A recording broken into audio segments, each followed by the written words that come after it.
কোনো একটি ভালো খবর আমরা তাদেরকে দিব, কিন্তু এই দুঃসংবাদটা দিতেই হচ্ছে। হাদি তো ভেন্টিলেশনে ছিলেন, কখন লাইফ সাপোর্ট খুলে ফেলা হলো এবং কিভাবে কি হলো জানাবেন আমাদেরকে।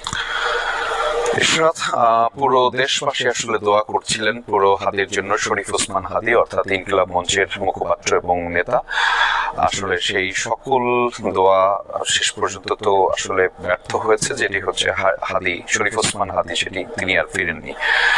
অর্থাৎ বাংলাদেশ সময় রাত 9:30টার দিকে আসলে তার লাইফ সাপোর্টটি খুলে ফেলা হয়েছিল এবং সেটি আসলে নিশ্চিত করেছেন তার চিকিৎসক যিনি বাংলাদেশের পক্ষে ছিলেন, ডাক্তার আব্দুল আহাদ। তিনি আসলে তেমনটি জানিয়েছিলেন এবং পুরো দেশবাসী নিশ্চয়ই এই সংবাদে বিমর্ষ। এবং আমরা তো সবাই দেশবাসীর যেই কথা আমরা শুনছিলাম, মূলত সবাই শরীফ ওসমান হাদির জন্য দোয়া করছিলেন দীর্ঘ সময় ধরে, তার সে যেন ফিরে আসে সবার মধ্যে।